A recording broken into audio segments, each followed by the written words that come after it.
क्या आपको पता है दोस्तों, जिस स्टेथोस्कोप को आप डॉक्टरों के गले में देखते हैं उसकी शुरुआत एक कागज की मुड़ी हुई नली से हुई थी। जी हाँ दोस्तों, आपने सही सुना।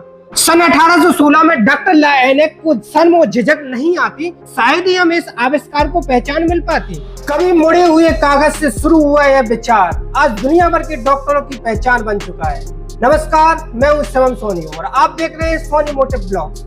आज हम एक ऐसी आविष्कार की बात करने जा रहे हैं जिसने चिकित्सा जगत की दुनिया ही बदल दी। कल्पना कीजिए कि साल 1816 है, ना एक्सरे है, ना अल्ट्रासाउंड, ना ही अत्यधिक आधुनिक मशीन है।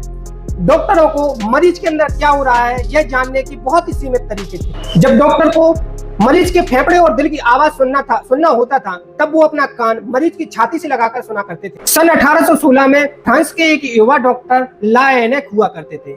एक दिन वो अपनी क्लिनिक पर बैठे हुए थे, तब अचानक से एक महिला उनके पास आती है। अब डॉक्टर साहब को उनके दिल की आवाज सुननी थी, तो उन्होंने उस टाइम पर अत्यधिक आधुनिक मशीनें नहीं होने के कारण इस अपने कान को उस महिला मरीज की छाती पर लगाकर सुनना था। इस कारण से उन्हें एक शर्मिंदगी महसूस हुई और झिझक पैदा हुई। डॉक्टर लायनेक को उसी समय ये अपने बचपन का एक अनुभव याद आया कि लकड़ी के एक सिरे पर की गई आवाज दूसरे सिरे पर स्पष्ट और साफ सुनाई देती है। फिर क्या था, डॉक्टर साहब ने प्रेरित होकर एक कागज का टुकड़ा लिया और उसे रोल करके नली का आकार दे दिया। डॉक्टर लायनेक ने नली जो बनाई थी उन्होंने रोल की, उसके एक सिरे को महिला मरीज की छाती पर लगाते हैं और दूसरा सिरा अपने कान से सुनते हैं।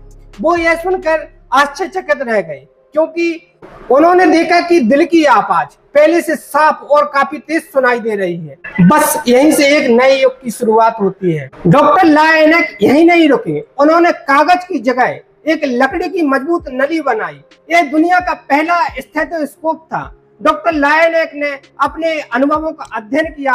इसके बाद उन्होंने डॉक्टरों को सिखाया, दिल ही नहीं बल्कि फेफड़े और अन्य रोगों का पता हम आवाज के माध्यम से लगा सकते हैं। इसके बाद समय बीतता गया, लकड़ी की नली की जगह रबड़ की ट्यूब आई। रबड़ की ट्यूब के बाद फिर 2 ईयरपिंस वाले आधुनिक स्टेथोस्कोप बने। आज जो डॉक्टर इस स्टेथोस्कोप को गले में पहनते हैं वो आज का नहीं बल्कि आज से 200 साल पुराने से भी अधिक समय का परिणाम है।